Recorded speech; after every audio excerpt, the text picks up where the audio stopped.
Welcome to Better Health Guy Blogcasts, empowering your better health. And now, here's Scott, your Better Health Guy.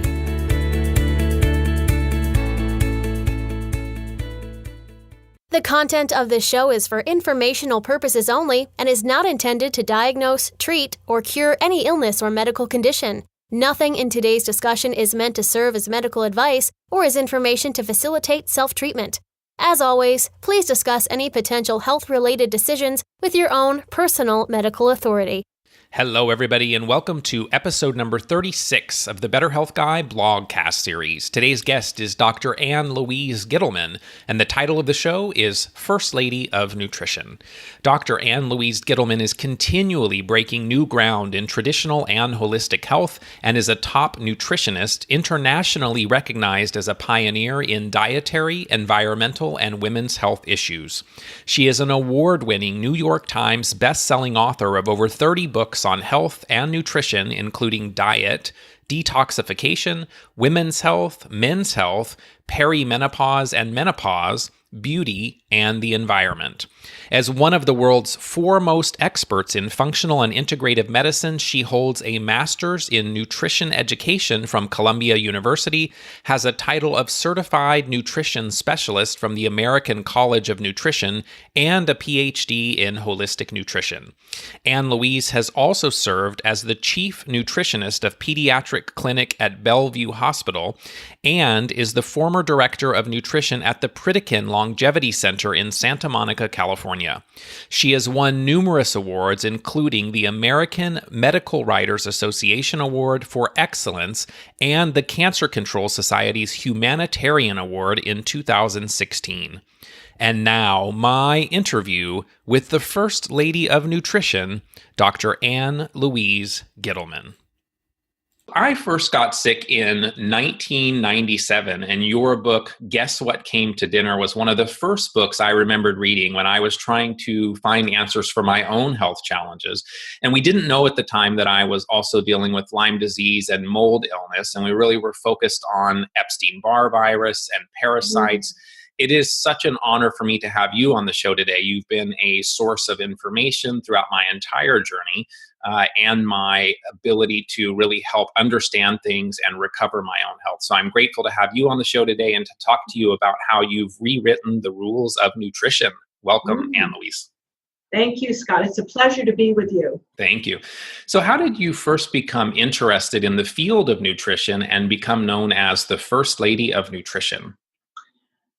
Well, my journey started way back in the early 70s when I was a sophomore at Connecticut College. And quite honestly, I pulled an all-nighter one night and stumbled that morning to breakfast and overheard two co-eds talking about a book called Let's Get Well by Adele Davis. There was something about Let's Get Well in the message and what they were discussing that really prompted my interest about health. The co-eds were talking about tiger milk. They were talking about brewer's yeast, and I remember running out after hearing that and getting brewer's yeast and putting it in my Dan and boysenberry yogurt at the time. My hair grew, hair on my arms grew, hair on my chest grew. It was just a miraculous thing. And I became really hooked to the concept that there was nothing that you couldn't cure if you looked at underlying diseases. And in those days, Adele Davis was the only voice of nutrition. She was in a real wilderness out there. There was nobody that was writing about this. This was the early 70s. There wasn't an internet. So I read everything I could, went to the local health food store, and became very imbued with the whole concept of nutrition. And then in 1974, to be exact, I went to visit a woman who became my mentor. Hazel Parcells, the grand dame of nutrition, at the age of 84 years young, Scott, she was holding court in 5 days that could change your life in Albuquerque, New Mexico. And I learned everything that I'm now talking about now, way back over 40 years ago in those days with Dr. Parcells. So I really credit her with everything that I'm doing. And I certainly think she was decades before anybody else in terms of parasites, heavy metals, detoxification, radiation that nobody was talking about then, and the whole concept of immunity and mold illness, to be exact. Yeah, that's amazing that she had such a grasp on things that long ago. That's fantastic. So my first introduction to you was through your book on parasites, and I think you probably were one of the earliest people really talking about parasites. And so I'm interested in what led you to write an entire book on parasites, and then how big of an issue do you think parasites are today for people that are having chronic health challenges? Well, the whole concept of parasites is one in which you're truly opening up a can of worms. And I believe, as I learned way back in the 70s, is that it's still a major issue. I don't think you can get well from Lyme or mold or any other issue, from viral issues to bacterial issues to whatever else is going on in your system, unless you get rid of parasites, which I learned was the most immunosuppressive agent in the human body.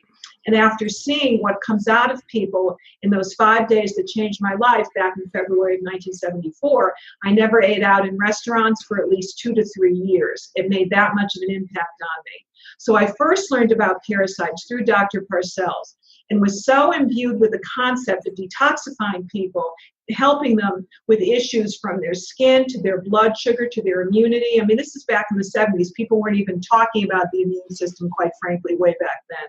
But I saw such differences with people in terms of outward appearances. No more sun problems, no more problems in terms of sensitivities to foods. I mean, and this was miraculous. 7 days of a certain parasite cleanse and people were healed. So that was way back in the 70s.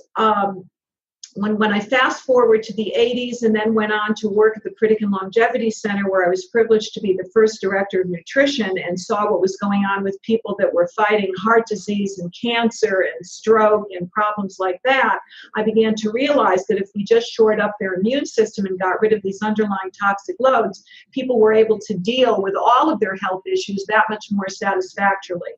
So in 1991, I wrote my book, Guess What Came to Dinner. It became kind of an underground cult bestseller, Scott.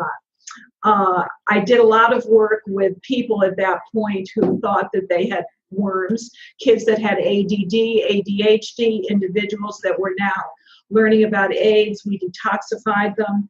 I worked with people with real immunosuppressive problems at that point. We saw a lot of individuals with allergies, rheumatoid arthritis, problems with their knees, their joints, their shoulders, people that were losing their hair, people that couldn't sleep. It seemed to be a very totally opportunistic invader that was affecting people, and I never knew if that came first or the disease came first. But you got rid of the parasites, you got rid of the worms. They would send all their worms to me, so I saw all kinds of things which I couldn't identify. I would then send them to a lab, and half the lab couldn't identify them either. So people were really housing 1 to 4 different varieties of parasites, and I was so interested in the topic. And here I was, this little squeamish girl from way back in Connecticut, that I studied with 2 renowned parasitologists after my stint with Dr. Parcells, and was in New York at one point with Dr. Herman Bueno, who was a World Health Organization parasitologist. And he did a tissue swab, an anal tissue swab, where he could, without sending anything to the lab, look under the microscope and tell you, you had amoeba, you had giardia, you had blastocystis. He even knew that I had a parasite that I had picked up in Israel, because it was a certain kind of amoeba that was very prevalent in Jerusalem. And the guy was magnificent, and he's no longer with us. But I learned a great deal about formulation from Dr. Herman Bueno. I then went on to Dr. Lucretia Dowell in the 90s, who was a World War II Army nurse, and then looked and worked with the boys on the field and so forth, and learned about the importance of testing for these parasites by doing a purged analysis, not a random one. So all of this kind of was part of my mind bank, my data, that was what it was, my data. And then I wrote Guess What Came to Dinner, which is about all of my experiences and what I learned in the lab with Dr. Parcells, Dr. Bueno, and Dr. Dowell all came to fruition in this book, because I felt that if people didn't know what was happening to them and they couldn't figure out the underlying causes of disease, they weren't looking in the right place. So you've got to detoxify the parasites first and foremost, because it's affecting everything. I don't think people can get well from Lyme, from mold toxicity, or any other problem unless they get rid of the parasites first and foremost, deal with their livers, and then their adrenals. And all of that is in the book. I would absolutely agree with you. One of my biggest mentors has been Dr. Dietrich Klinghardt, and he really focuses on parasite treatment at the very, very early part of his overall protocols. And so I think that's absolutely in alignment with his teachings as well. Let's talk a little bit about what you recommend from a perspective of dealing with these parasites. So how does treatment potentially differ when we look at some of the larger parasites, some of the worms, versus some of the protozoan type organisms, like you mentioned blastocystis, for example, or giardia? And then I'd like for you to talk a little bit about the products that you've created in this realm. I know that you have some products that have been very, very helpful for people dealing with parasites, and maybe you can tell us a little bit about those. Okay, so this is a very loaded question. So the big parasites that we see, and when we do testing, it's not totally accurate. So I first want to discuss that, if I may. The lab that we use is Diagnostics. They're the best lab, quite frankly, that I've been able to find, but they're not totally accurate because there are 134 different varieties of parasites. They only identify a handful. So they can only identify what they know to test for. That means that you get a lot of false negatives, which means that you have to do a cleanse anyways if you are suffering from any of the symptoms, which would include the inability to metabolize sugar, the inability to lose weight, to gain weight, bruxism at night when you're grinding your teeth, problems with your hair, your skin, your nails, issues with your joints because there's parasitic infestation sometimes in the synovial fluid. So having said that, you've got to do a general cleanse regardless of the testing, which is notoriously inaccurate. And now, since we don't do a purge testing, it's random testing because they have now outlawed. We used to use the fleet phosphate soda, and now the FDA has made that forbidden. We can't really test accurately. I was taught that the only time you could really tell what was far up into the system and deep within the colon walls was by doing a purge. And it was usually the 4th to 8th stool sample after you went 4 or 5 times that you could find something viable. So having said that about the testing, notoriously inaccurate, I decided to look at the most prevalent parasites. So when it comes to the big guys, we're talking about worms, we're talking about flukes. And we certainly know about flukes thanks to the work of Hulda Clark, may she rest in peace. So when we're talking about worms, we see a lot of Ascaris lumbricoides, which actually looks like an earthworm. You see a lot of threadworms.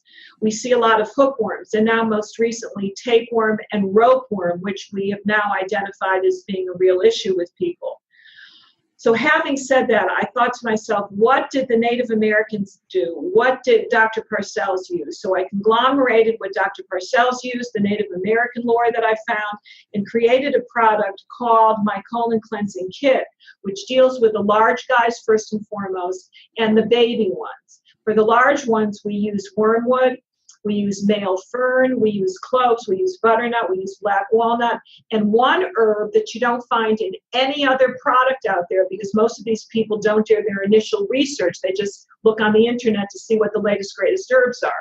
The one that we use is centaury, which was noted by the Native Americans because it was an herb that allowed the parasites like your hookworm and your tapeworm to lose their grip on the intestines. It actually relaxed them, it made them drunk, so to speak, and they just fly out of your system.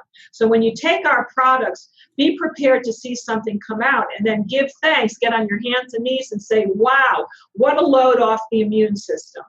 Those are the biggies when it comes to the big guys. The big guys are easier to get rid of than the microscopic vampires, the small ones.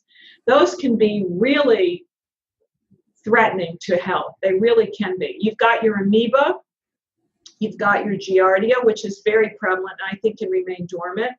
The giardia loves to go to the gallbladder, the bile ducts. And so a lot of times when there's gallbladder disease that's unresolved, it's because you've got a giardia problem. So you think back to all the times you could have been camping, or you could have taken some stream water that looked pure but isn't as tainted with beaver fever, so to speak. And we have had clients that have had to have their whole colon removed because they've had a cryptosporidian issue that they didn't treat properly. You've also got blastocystis, which is an interesting organism because it kind of morphed from being a fungal organism to now being a full-fledged parasite that we now believe is pathogenic.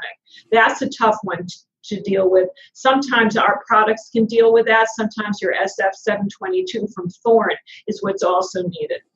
So I'm very amenable to using the kinds of herbs and botanicals, particularly grapefruit seed extract, which can get at least 800 different viruses, bacteria, and fungal infections in conjunction with all the other herbs. Ours are pH balanced. What we learned was that you can also harm the host when you're trying to get rid of parasites. So this is supporting the host with a pH that is perfectly stable for the blood sugar, as well as all the other organs and systems. And we use a little bit of cranberry, which we find to be an interesting substance because the Native Americans used it for parasitic detoxification. So all of those things are uniquely in the products. We were the first on the market, Scott. We then had a multi-level marketing company that tried to duplicate our products, but not successfully. So we're the originals. We've had the most, I'd say, experience with before and afters. And sometimes when people do want the testing and they insist on testing because seeing is believing with a lab test, we see a lot of very positive results from using this particular formula. I tell people when they don't know what's going on, they have an autoimmune situation and they have a low white blood count below 5. It's a real tip-off with all of this, and a high eosinophil count and a high monocyte count. And what they need to do is to do a parasite cleanse, and then they can retest. I suggest they do a 2-week on, 5-day off. You have to rest the liver. The liver is really the organ that starts to metabolize and get rid of all this stuff. It's a 2-week on, 5-day off, 2-week on, 5-day off, 2-week on, 5-day off. It can take 3 months to get rid of all of this. And then right around the full moon, you hit it again 2 days before the full moon, the day of the full moon, and 2 days after, because they do seem to be much more active around that particular time of the month. And I have seen that time and time again. The old-fashioned herbalists that I've chatted with, including my dear departed teacher, who is Hannah Kroger, always believed in a full moon cleanse. So that is what I do. To me, this is ancient nutrition meeting modern science. And you must look for parasites. Your doctor won't ask you where you've traveled. Your doctor's not going to ask you if you've just had a lot of sushi, because they don't know to ask these things. And so I believe you've got to take it upon yourself, like the Europeans, to detoxify and deworm yourself at least twice a year. I love the spring and I love the fall. So is that kit that you have there, how is that different from the VermaKey and ParaKey products, or is that part of what's in that box that you just showed us? It's in here. We've got the ParaKey, the Verma Plus, and the FloraKey, which we allow you to take after you do the initial cleansing. We don't suggest, it's very interesting, and I learned this from my parasitology teachers, we don't suggest that people use a lot of probiotics during the time of cleansing, nor should you be using heavy-duty antioxidants. So we relegate you to about 500 mgs of vitamin C and maybe 400 IUs of vitamin E. Because the parasites themselves can use that as because a protective you can actually mechanism. Feed the parasites, yes. And this is from Dr. Herman Bueno. I wish he were alive today. There was so many nuggets. I mean, I would go to his home. I would have meals with this gentleman. He was very, very charming from Colombia. And I was sitting there, and here I was, just a young pup at that time, taking prodigious notes. But he was so informed. And I do remember him telling me one thing, which was that he had never seen a case of cancer where the individual wasn't loaded with parasites, 1 to 4. So one of the questions that I get a lot from people is about ropeworm, which you mentioned, and there's a lot of debate about whether or not ropeworm is itself a parasite, whether it's possibly a biofilm community of lots of different organisms. What are your thoughts on ropeworm, and then how do you approach treating that specific parasite if that's what we're thinking it is? You know, it's funny. It kind of popped up about 10 to 15 years ago, and I don't know a whole lot about it. All I can say is that people will talk about these pieces of rope that come out when they do our program. So all I care about at this point is that it comes out of your system. I don't know the physiology. I don't know the pathology. I know from nothing in reference to it, because my original teachers, whom I learned from, are no longer here to kind of point a finger at what's really going on. All I can say is that if you do one of these cleanses and you take a stick and look in your stool, you'll see all kinds of webs, all kinds of little ropey, filmy, thready things, and those should not be in your body. It's a good thing they're coming out. And by the way, and I don't want to forget to say this if I can just jump in, Scott. Sure. There's certain foods that you should be eating to parasitize yourself, to deworm yourself kind of regularly. Because detox, in this day and age, Scott, detox is a daily affair. It's not a seasonal event. I agree. So we got to get real about this. You can't go back to eating your old food and your old lifestyle, not if you want to be healthy and healed in 2017 and beyond. So the foods that are anti-parasitic are, believe it or not, mugwort tea, not such a favorite, but thyme is very good. Sage is very good. And pumpkin seeds and papaya seeds. So if you can get yourself some papaya seeds, it's a great idea to pop them into your blender and put it into your smoothie on a daily basis. I've also had success with people with food-grade diatomaceous earth popped into a smoothie, maybe 1 tablespoon. Excellent. Fantastic. Thank you. You're welcome. So many people that are dealing with Lyme disease also have these underlying parasitic infestations that need to be dealt with as well. And so what are your thoughts on approaching recovery from something like Lyme disease? You know, I had Lyme, so I'm one of those people. And what I did is I shored up my immune system. I made sure that my white blood count was above 5. That was very important for me. That kind of gave me the push to be able to heal myself and allow my immune system to kick in. And I did that by doing a parasite cleanse regularly, hitting it at the full moon, number 2, to get rid of one of these major toxic loads. I also took, if I may suggest, I also took Cemento, which is a NutraMedics product, I believe. Yes. After having one of the tests that I did. I took Cemento pretty regularly, did some of Dr. Chang's herbs for about 3 months and retested, and voila, they couldn't find anything. So I did this by shoring up my immune system, getting that white blood count elevated, and also supporting my adrenals, because I think, and nobody's talking about this, but I see it because I work with many, many clients on so many of these forums and do a lot of summits these days, that if your immune system is shored up, but your adrenals are not working properly, you can't get well.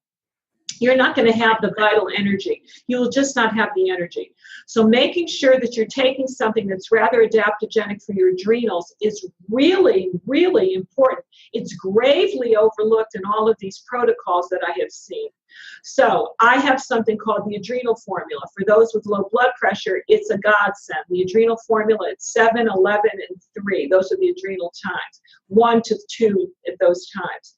If that doesn't do the trick and you have higher blood pressure, then I think getting some pantethine is incredibly helpful. 1 to 2 grams a day, or some clean ashwagandha, and it's got to be clean. If you have a nightshade concern, then ashwagandha maybe is out the window, but I like ashwagandha, and there's some really good places where they have ashwagandha these days that are not from some of the countries where we know it's loaded with lead or arsenic. So I'm a big believer in that, maybe a little rhodiola from Siberia, but getting your adrenals is increasingly important. So I want to make sure that we really emphasize that point. And I'm sure you found that in the work that you've done as well. Oh, absolutely. Yeah, I would say that anyone dealing with chronic Lyme, that adrenals is generally one of the things that needs to be supported. And oftentimes that the person going through Lyme recognizes needs to be supported, and how much better they feel when they do support it. So getting a lot of great little gems and pearls from you in this conversation. So I appreciate that. It's definitely helpful for people. For those people that aren't aware of the fat flush, and I can't imagine that many people haven't heard about that, but I'm interested in maybe a little bit around the premise behind the fat flush and how it boosts our metabolism, and then what is fat flushing for those that don't know. Well, that was my book that came out in 2001. You know, for years I was known as the parasite lady, as the worm lady, and then I shifted gears and put a little chapter about detoxification in a later book that came out called Beyond Pritikin. There was one one chapter in there called the 2-week fat flush. Well, it became a very popular program, and the whole Northern California, where I know you're from, went on my fat flush program. And people lost weight, they detoxified, and it was really an elimination diet. That's how it started. I took people in the 80s off of grains. That's not new news. I took them off of wheat particularly, but other grains as well, off of sugar, any yeast-producing products. People lost weight, they detoxified, they gave their liver a rest. So the whole concept is food allergies, food sensitivities, really are toxic for the system. And if you don't clean out and give your liver a rest, then your liver can't process all of the toxic metabolites that are going on from regular digestion, from problems in the air, the wind, the water these days. And now we've got the GMOs to contend with, and of course, parasites. So your liver is a fat-burning organ. We don't recognize that it is, but it makes bile, a quart of bile a day. Bile's job is to metabolize fats, and it's stored in your gallbladder. It comes out and is secreted when you're eating some kind of fat. If your body can't digest and metabolize fat properly, and if you don't have a gallbladder, you need some sort of bile, I would say therapy, like a bile building product. It's very important for people that can't lose weight, that can't gain weight. They also know that bile is a detoxification method of the liver, very much overlooked because we think of phase 1 and phase 2 detox in the liver. But bile is a detox method, so it's got to be high quality, it's got to be thin, you've got to have enough choline, enough good lecithin, inositol, maybe some beets, beetroot, which will thin the bile. Lemon juice and water in the morning will thin the bile, and then you can detoxify properly and also carry and utilize your fat-soluble vitamins. And you've got vitamin A for infection fighting. Maybe people that are getting sick these days have a subclinical vitamin A deficiency because nobody's digesting fats. You're eating it because you're on a keto diet or a primal diet or a paleo diet, but who knows if you're digesting and metabolizing it. So you've got to get your bile functioning properly. You got your vitamin A that's bile-connected, vitamin D, we all know about D, vitamin E, vitamin K, which will keep calcium where it belongs, and certainly vitamin E. So it's extremely important for the utilization of the fat-soluble vitamins. So that book would be really good for people to read. We have 10 underlying health factors which really impinge and sabotage weight loss, but it also affects overall healing. So you got to get your bile functioning, your adrenals functioning. It is a do-it-yourself job keeping healthy in this day and age. It's not an I agree. It is absolutely a do-it-yourself job. So let's talk a little bit more about fat. So you mentioned weight loss. Most people think, well, to lose weight, we need to be low fat. But why is good fat actually good for weight loss and for overall health? And then what are some of your favorite health-promoting fats? So good fats trigger fat loss because it's almost like it's a hormonal thing. We now know that health has a lot to do with hormones, and fat has a lot to do with stabilizing your blood sugar. It also is the trigger for eicosanoids, which are very helpful for your immune system. And the right kind of fats have a fat burning effect, whereby sugar has an insulin potentiating effect so that you're gaining weight. Insulin is a fat promoting hormone. So what you want to do is make sure you have a ratio of 4-to-1 in your diet. And what is that? The good omega-6s, not the altered, not the commercial omega-6s, the good omega-6s to omega-3s, 4-to-1. I'm in love with safflower oil, if you can get the unrefined one, not high oleic, but high linoleic acid safflower oil, because that will substantiate your cell membranes, because everybody is weak in cell membranes. We all know about omega-3s, but we forget about omega-6s. I love hemp seed oil. So if you want to get the right fats in your diet, get these some hemp seed oil. It's in every health food store in the country. It's about a 4-to-1, maybe it's a 3-to-1 ratio in favor of the omega-6s. And that will be good for your skin, your hair, your nails, and it will trigger weight loss. I'm in love with that. Coconut oil for some people is not tolerated well, but it's good for the thyroid. So a little coconut oil for cooking because it's so stable. I cook in ghee all the time because it has the highest smoking point. But I'm in love with that hemp seed oil, so I don't want to talk about any other oil. Fantastic. That's great. Yeah, I've had my 2 tablespoons of healthy fats already this morning in my smoothie. And definitely when I first started doing that, I thought, oh my goodness, am I going to get fat by eating fat? And the reality was I definitely did not. So I think it's... No, people don't get fat. But when you think of omega-6s, think of the skin. It's your skin's best friend. Skin and the activation of brown fat, which they now think is the new obesity cure. So you got to get those omega-6s. Don't believe the nonsense about omega-6s being bad for you and inflammatory. Those are the altered omega-6s, just like you can alter omega-3s, and it's unusable for the body. And of course, we're over margarine. I mean, we don't even have to discuss how bad hydrogenated fats and trans fats are. But I think that if we get into the right fats and maybe some healthy fish once or twice a week, but if you're going to eat fish, you always eat it cooked. We do not eat sushi because we never know if that fish has been candled. And this whole concept should be very disheartening to you, because when you're eating sushi, a good sushi chef will candle the fish. What does that mean? They take the fish and they look to see if there are any strings of worms, so they just pull them out. No, I don't eat sushi. I'm appetizing. Well, it's a very interesting thing, because I digress a little bit, but not really, because it is a bit on topic. But we posted something on my Facebook page which got a lot of play. And it was a picture which apparently wasn't verified by one of my team members about a man from China that had eaten sushi, and he was loaded with all these Yep, I saw that. Parasites. Well, the reality is, the message is you shouldn't be eating sushi because you can get sick from sushi, and people get very sick very frequently. This guy apparently was eating pork, and maybe it was uncooked pork, and he had pork tapeworm. But the concept here is that sushi, although it may be delicious, should only be enjoyed when you do a California roll. And I'll leave it at that. Very good. Absolutely. So I know in the 4-to-1 ratio, I know of Patricia Kane's Body Bio Balance Oil as one that's in that ratio. Do you also have a product that kind of fits your ideal scenario for healthy fats? I don't. I love Patricia Kane's work. I think she's highly, highly underrated in terms of what she needs, what that information needs to be. Mm-hmm. Get hemp seed oil. The oils that I love that are omega-6s that you need to be bringing back into your diet, which will be the focus of a new book coming out next year, because I'm so passionate about it, because there's so much nonsense. People just get on a bandwagon, they rehash nonsense. The omega-6s. So let me tell you, we've got hemp seed oil, the Body Bio I use in my own home, which is a 4-to-1 ratio, and she uses, I think, sunflower seed oil, and she uses flaxseed oil in that.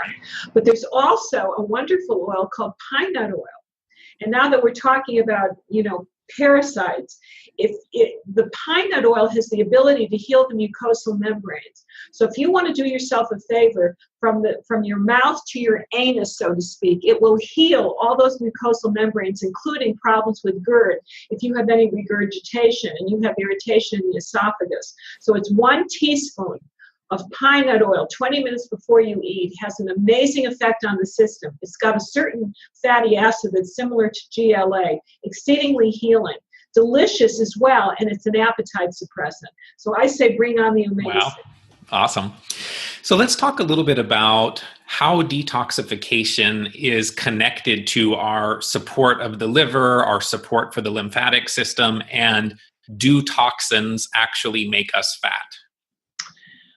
Well, toxins are stored in the fatty tissues. So yes, they can. And there's certain toxins that are known as obesogens in this day and age. And that was research that was done, I think, in 2004 by Bruce Bloomberg, if I'm not mistaken. I think he was at UCLA. And he just verified and justified everything that I have ever felt, everything that I intuited in reference to some of these chemicals. So we do know that BPA is extremely estrogenic. We know that there's certain pesticides or certain sprays that are estrogenic. So plastics, pesticides. You've got elements also in the environment where people are getting xenoestrogens from a variety of other issues and substances. So it's very important that if, in fact, you feel that you are too estrogenic, which you can test for, then you get on a program to release all that and make sure you're taking something that helps your estrogen metabolism. The elements that I think people should take which will ensure the ability to utilize estrogen properly from the environment and otherwise, would be your choline, your inositol, and methionine, enabled to the tune of 500 milligrams per meal. Exceedingly important. And I also think that that substance called DIM, which people can get in health food stores, is very, very important. So we've talked a little bit about the importance of ongoing daily detoxification, especially in today's modern toxic world. What are some of the toxins that concern you the most, and what are some of the solutions that you think people should explore to live most healthily in our toxic world? The toxins that concern me most are GMOs, because we don't know how the hell they operate in your body. So we've got the GMOs. I'm also concerned about the toxins that are the non-ionizing radiation toxins, non-ionizing radiation, which is your cell phone toxins that I've written about. So it's your cell phones, your Wi-Fi, your smart meters, all of those things. 5G I'm concerned about. I'm very sensitive to those kinds of frequencies. So I'm concerned about that and what that's doing to your adrenal glands, because it's totally affecting your cortisol surges and plunges. I'm concerned about heavy metals. I'm concerned about too much copper, too much nano aluminum that's in the chemtrails that you can just take a look at in the sky and see planes that are circling the sky. I'm concerned about the barium we're finding in people's hair, too much strontium we're finding with tissue mineral analysis. Concerned still about fluoride, the fluoride that's in white tea, green tea, and black tea. I'm concerned about aluminum, not just with the nano aluminum, but that still could be in some of your cooking utensils. And I'm also concerned about something that nobody's looking for, which is nickel. I had a client that had all kinds of issues emanating from her lungs, and we found through a special DNA test that she was loaded with nickel. I mean, where's that coming from, other than your teeth, which she had no fillings or any crowns or anything to speak of? So yeah, we live in a toxic world. So what do? You have to detox regularly. You take your lemon and water. You make sure that your bile is thinned and working properly with a supplement. We have one called Bile Builder, which you can check out, but do something similar. What else you would do? I'm a big believer in colonics. I have a colon hydrotherapy machine in my house. I take a colonic once a month. I used to take it once every 4 months, but it's now once a month. I'm a big believer in coffee enemas. I adore coffee enemas. I'm not such a big believer in taking coffee through the mouth, but I love it in the other route. I totally agree. That's absolutely been probably my most helpful intervention when I was really struggling with Lyme and mold illness, especially for the inflammation and pain, was the coffee enemas. It's unbelievable. It's unbelievable with coffee. And that has been it's something I learned from Dr. Parcells, who taught it to William Donald Kelly, who is Dr. Nicholas Gonzalez's teacher. So I've been doing some coffee enemas pretty regularly for the past 40 years. I mean, it's remarkable what that does. I don't take it the other way because I'm very sensitive to caffeine. So yeah, I'm a big believer in coffee enemas, and I'm glad you agree, because I think it's Excellent. An extremely important intervention. So you mentioned fluoride. How does fluoride impact weight, and how does fluoride impact the thyroid? So why is it important that we're consuming only pure water? So the issue with fluoride is a real problem. And this is what the issue with fluoride is all about. Fluoride is very important because we've got an issue with fluoride taking the place of iodine. So fluoride displaces iodine. It's a halogen which can displace iodine. The issue with green tea, black tea, and white tea is really interesting because we don't know what kind of fluoride is in the tea. Many people think it's an aluminum fluoride product that the tea plant, which is a bioaccumulator, is picking up, just from the environment per se. So knowing that that's the case, it also will make your bones very, very brittle. So fluoride, for many different reasons, including weight loss, I think is very toxic. Fluoride can affect acne. If you've got a kid, if you've got a young child, if you've got a young child as well as a teenager with a problem with acne, then what we know that we need to do is get rid of the fluoride. So it's in kombucha big time because it's made with tea. You've got it in the white tea, the green tea, the black tea. You've got fluoride in your toothpaste. You got it in your water. It's all over the place. So I say get rid of the fluoride and you'll clean up your skin. It's a big issue. It truly is. I agree. And I think one of the things people don't always realize is that many of the water filtration things don't actually address the fluoride. So you have to very specifically look for ones that are removing the fluoride from the water that you're drinking as well. Yes, and the fluoride removing filter can be gotten if you call my official distributor at the Unikey Health Systems. They have water filters that not only remove fluoride, but parasites. See, because a lot of the water filtration systems, it's a good thing you mentioned this, don't remove parasites. This is a special ceramic filter with a very fine pore mesh attachment that removes everything. So it's very, very important. Fantastic. Yeah, I know in water, especially the Giardia and Cryptosporidium, that's one of the things that's also important to think about in terms of filtration.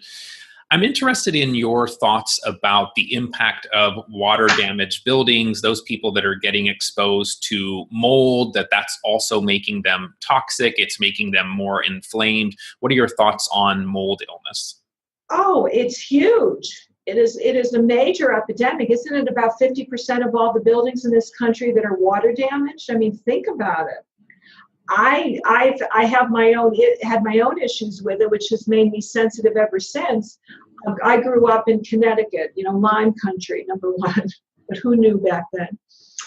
And I used to study downstairs in the basement. There was something about being in the basement, in that moldy basement, that we didn't know it had mold, by the way, but my parents lived in a home where the water table was very, I guess, low. There was a lot of water that, would accumulate. You'd see it around the circle in the land surrounding the home. We lived in a circle. There was no real good drainage. And when we finally sold that house, which was, many years later, we found there was black mold, particularly in the basement, specifically in the area where I would sit. I was almost addicted to it and study. So for years, I've had clogged sinuses, had no concept of why. When we moved here to Coeur d'Alene, before my home was built, we lived in a home that was built by a builder. We lived in his home. It was the builder's home. His wife had just died of lung cancer, Scott.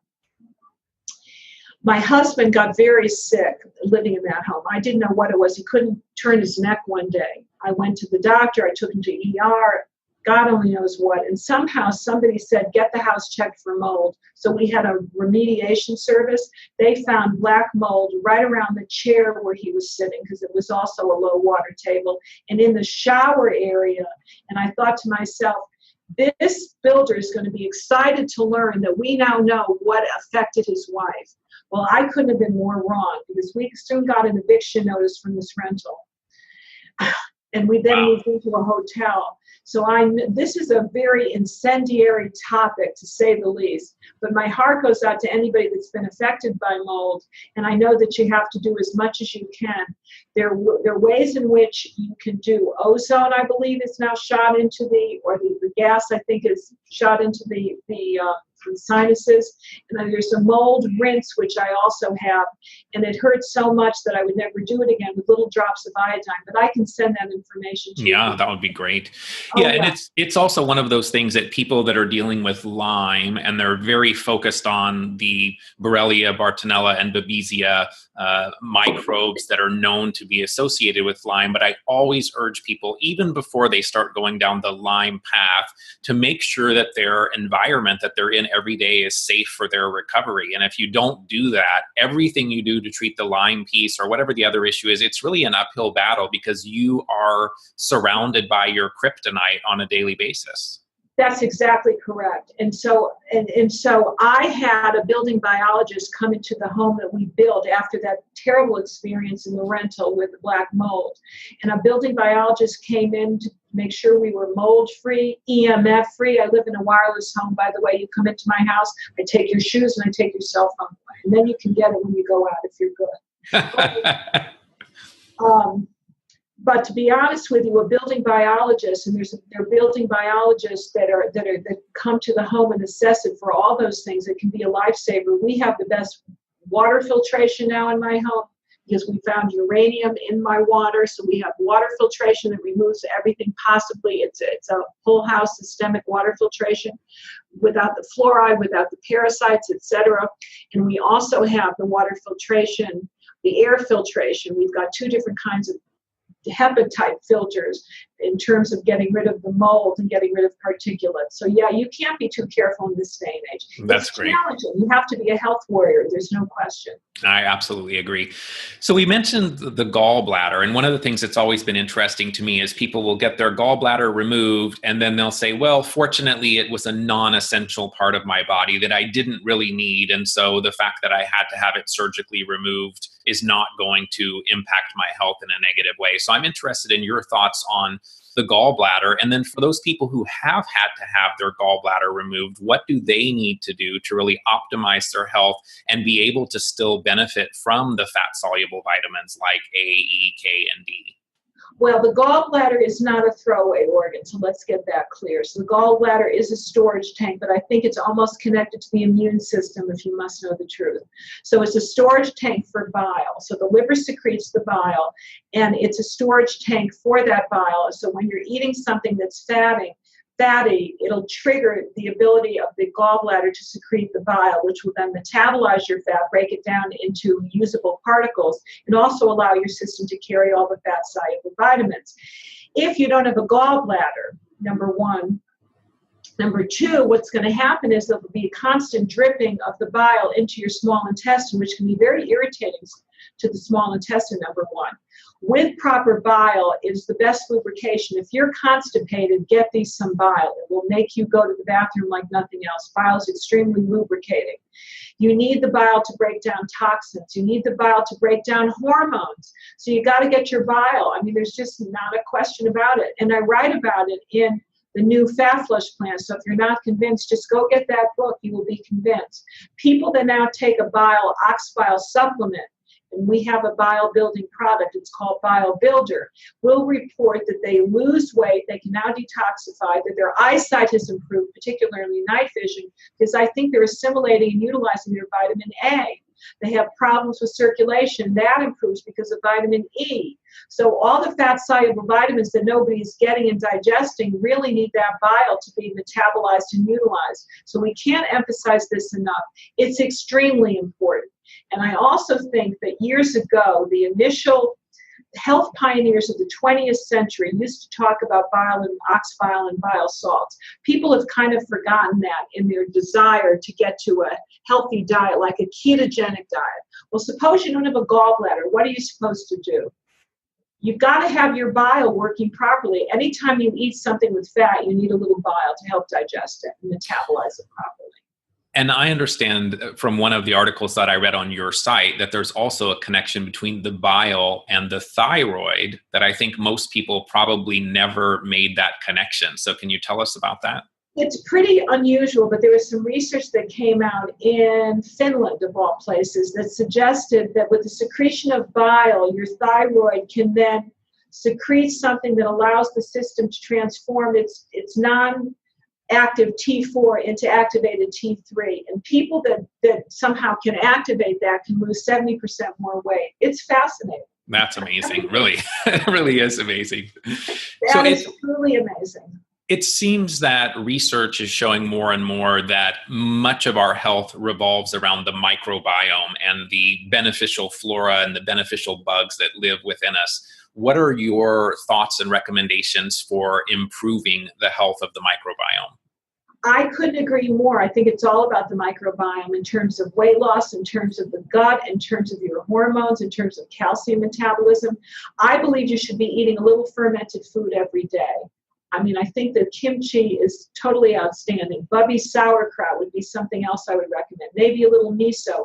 Pickles, Bubby's pickles, which are, I think, cultured the right way, I think are very important. But if you have a really sick person, you can't give them too much too soon, because that will create much too much gas. So a little bit goes a long way. I'm in favor of a very high quality probiotic. I don't think more is better. I think less is more, because I think if you introduce too many of these organisms into the system, your body goes into autoimmune response. So not more than 10 billion CFUs per shot. And I believe that there are wonderful books that are out there. Everything that's being said about the microbiome, I couldn't negate. It's very important for brain health. There's a gut-brain connection. All of that is totally, totally viable and totally true. So I asked my listeners for things they'd like to hear you respond to. And one of the things that came up was hair loss, particularly in women, and some of the causes of hair loss, how that maybe ties in with excess copper, and then what you recommend for helping people address hair loss. Hair loss, yes. Copper affects hair strands, and it affects vitamin C, which is very important for the system. So you've got to make sure that you don't have any fillings from 1976, which is the year that they started adding copper to the amalgam mix. So that's number one. Number two, for copper, get yourself tested. Don't guess. Get a blood test. Get a copper-zinc ratio blood test, which you can at request a test. And then if you've got some issues with copper, do whatever you can to reduce your copper load from your foods, from your hormones. Make sure that you're not taking too much estrogen, because estrogen is connected to copper. Get more zinc into your program, maybe 45 milligrams, maybe more. And also some molybdenum, which is totally, totally overlooked and underrated, maybe 500 mcgs per day. So I think copper is a big deal for hair loss. Iron is another big deal, and iron and copper are kind of very similar. They go together in the whole mineral wheel of things. So just check your iron. Sometimes maybe a little 18 milligrams of a gentle, non-constipating iron will do the trick. As well as your thyroid, check your function and make sure you're getting enough selenium, which is important for the T4, T3 conversion. Fantastic. Gosh, you're just full of all kinds of great things. So you mentioned estrogen in that comment. Let's touch a little bit on hormones and your thoughts on the importance of hormone replacement as we age, and which, if any, hormones do you think that people need to consider? It's a tricky bit. I'm glad you asked. It's such a tricky business. Everybody wants to know the formula and how much of this, and you have to be your own, I don't want to say guinea pig, but you have to be your own gauge in terms of what works for you. I believe that you have to be very careful with all the hormones. Personally, I would use a little bioidentical, maybe a kind of bioidentical cream on days. If you've stopped menstruating, if you're beyond menstruation, it's days 1, 2, 25 every day, just a little bit. Then I would use twice as much progesterone on days 12 through 25, twice as much progesterone. But whenever you use your biased, which is your natural bioidentical estrogen, you always balance it with your progesterone. So progesterone is throughout the 25-day cycle. For 5 days, you rest, give everything a chance to clear out. I think testosterone in measured amounts is also very important, particularly if you're concerned about bone loss, your libido. And I think that it's also important to perhaps test for DHEA, but that's the most tricky of all, because you never know what it's going to turn into. Right. So That's what I would do. That's what seems to work for me. If you're a female and there's dryness down below, you've got to take a little estriol cream. You can check that and get some pelvic work. There are great people out there, and you may not know this, Scott, but I'm going to tell your female viewers, your audience, that there's women that do, it's pelvic floor work, I think is what it's called. I think I have some information about it in this book, The New Fat Flush Plan. But pelvic floor work to open things up, to start lubrication, very important for females out there. There's a lot. Fantastic. Yeah, very, very good. So let's talk a little bit about EMFs. You had another book that I also have, which is Zapped. And Dr. Dietrich Klinghardt has talked about the role of EMFs in chronic health conditions for some time as well. And as you mentioned earlier, with some of the new 5G and other things, it seems like this is a problem that's only going to get worse. Yeah. So I'm interested in, this was another thing that listeners, knowing that you've written about this, they were interested in your recommendations for mitigating and reducing the harmful EMFs. And then one of the listeners from Australia actually asked if there's a certain EMF protection device that you really feel is helpful for people, or if any of them seem to help. So that's a pretty loaded question. So where do we begin? It's a problem because it's just another toxic load that affects your adrenals. Remember, we talked about how important the adrenals were. What I do at night to regenerate, this is what I do at night. I shut off the electricity to the main bedroom. So we have a little thing. Demand switch. Yeah. Yeah. I do that little thing and it shuts it off, just the electricity to the main bedroom. And I sleep so much better. So that is putting my body back into a natural earthing state, so to speak. I do that. My house, again, has been EMF proofed. I have the bedroom. It has a black carbon paint, which protects against EMFs. And I have special curtains. This is a very cool thing. I used to sleep in a canopy. I do sleep in a canopy, by the way. I used to, but it got too dusty. Yeah. Then there was the dust problem, which is a whole other issue. Well, there's the canopy, but we have made that, we've turned around and made that into curtains, so it blocks the EMFs from coming. I think it's brilliant. And it's interesting because that's the same thing at Dr. Klinghart's office at Sophia Health in Seattle. They've painted the walls and then they have that canopy material over all the windows as well. So it seems that the experts are doing it. Oh, he's into you got to live it, he's into that. And I've had some of the best people, because I know these building biologists come to the house and test, so I know that it's helping block. I don't use my cell phone very much. I have 3 different protections on it. If you go on my website, you'll see 2 different companies, and I can never think of the links to them directly, but it's on the home page. I think it's go to the home page and you scroll down and it's there someplace. I have a case for them, but beyond the case, I have something from Energy Tools. Mm-hmm. Energy Tools. It is it changes some frequency. I visited with a Russian physicist who I was very impressed with, who's got quite a background, and that's also stuck on my phone. And then there's something else I'm looking into, so I'll have to report back to you. It's another device that I'm looking into. I've worn things. I have pendants. I had earrings at one point. Now I try not to have as much metal as possible. This is a tip. You shouldn't be wearing much metal. Because you're an antenna. Is an antenna. So I just, for these occasions, will wear my special turquoise earrings, real turquoise earrings, turquoise bracelet. But other than that, I wear very little of that. And everything is now, I use a silk fantastic necklaces, silk necklaces, or leather. And my husband does not wear. He's from Texas. He used to wear these big belt buckles that were metal. So he doesn't use that anymore because that's targeting right into that sensitive area. He's using, I think it's wood, a special kind of wood. And he no longer wears a Rolex. He was always proud of his Rolex because he's from Texas, bigger is better. Now he has a different kind of, it's like a Brighton, I think that's the word, Brightman or Brighton watch, which is what all these high-tech people use, which does not act as an antenna. So, I mean, there are things that you have to do. Get rid of the metal fillings. That's going to act as an antenna. And that was going to be my comment as well. And then we put all this metal into our mouth, which is so close to our brain and all of the nerves and everything else. Oh, it's amazing. I know. It's what the body can withstand. It's like amazing. I had 13 fillings at one point. Then I went from there to a high copper, which made me crazy. And any of these books that I've written are because I went through it myself. So you wrote a book on EMFs. People often think that the concept of pulsed electromagnetic fields is also something they should avoid because everyone hears that EMF is bad. But what are your thoughts on the benefits of pulsed electromagnetic fields? I know you've written about that on your website as well. I think they can be very healing and very helpful. I used to sleep with one of those.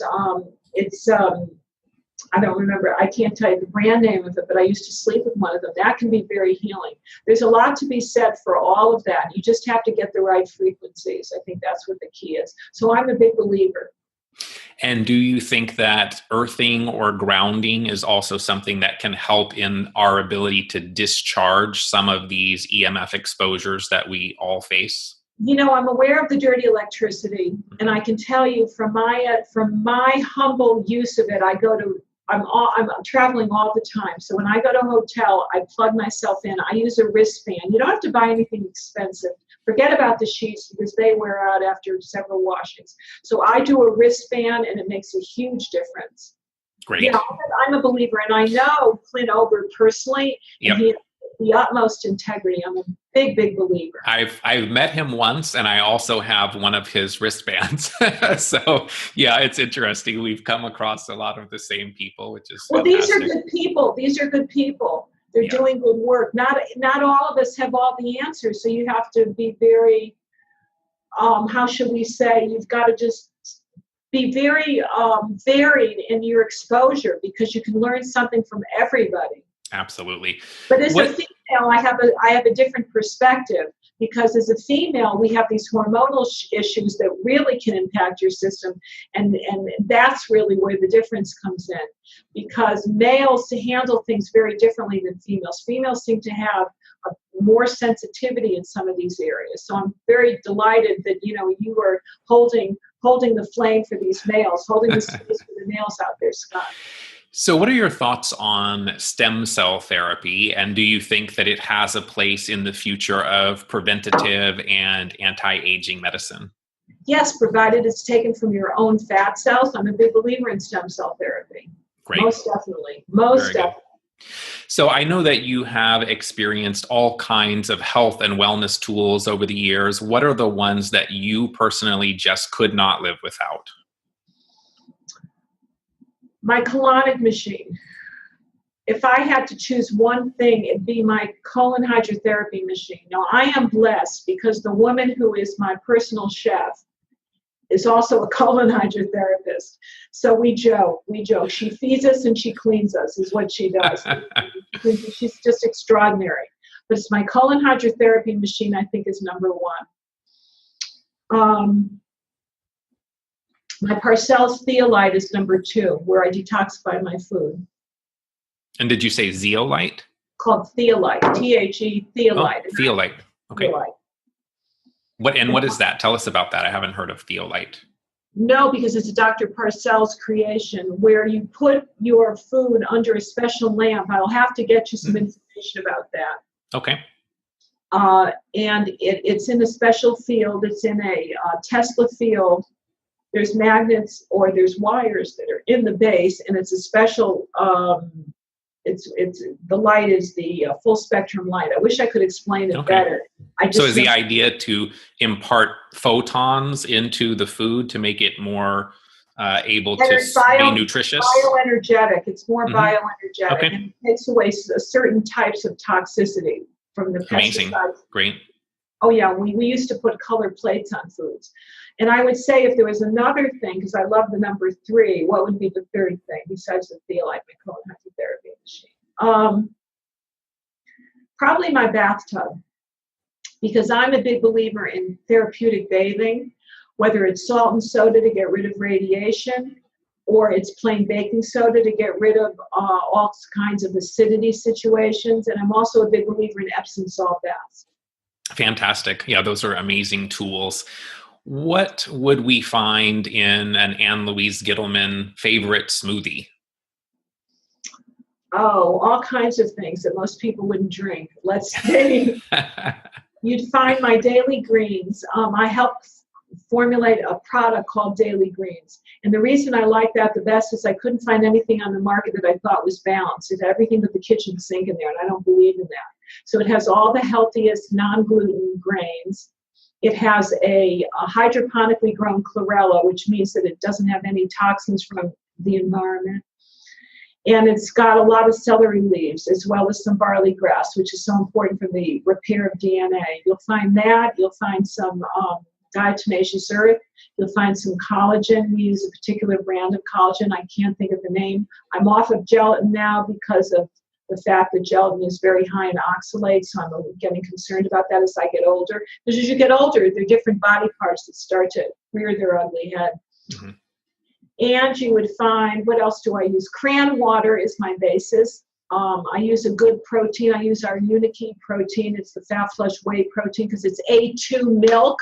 not A1 milk like the whole world uses. We came out with that like 10 years ago. Tell people when I mention A2 milk, they never seem to know what it is. And it used to be that the only place I could find it was through a mail order type thing, a Mossy, but now you can get it at pretty much any Whole Foods. So tell people just briefly, what is better about A2 milk? It's a non-mutated milk from special cows, because what we're finding is it's the A1 milk that's so problematic with juvenile diabetes, arthritis, and heart disease.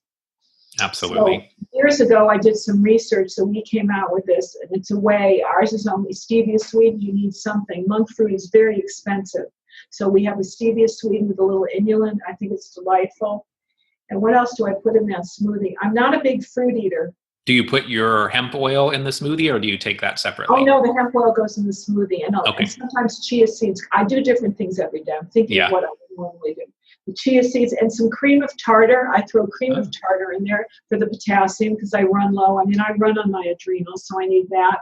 I put some salt in there. I need the sea salt. I'm in love now with, I like Celtic salt quite a lot. I like the Salinas. I also like real salt. I go between the two. And what other strange, weird things do I put in there? Maybe that's about it. That's a lot of good stuff. We'll all be over for a smoothie tomorrow.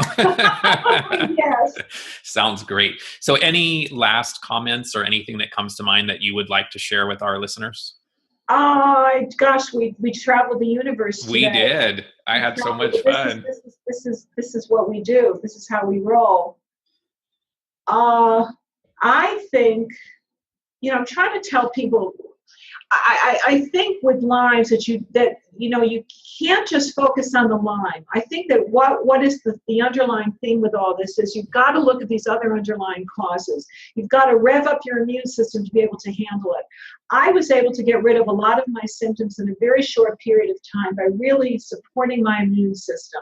So take a blood test, know what your numbers are, and deal with the parasites. I mean, that's kind of the bottom line with all this. Make sure that your home environment is healing and is a safe environment for regeneration. When you go to bed at night, shut off the electricity. If you have to go to the breakers yourself, you just shut it off to your room.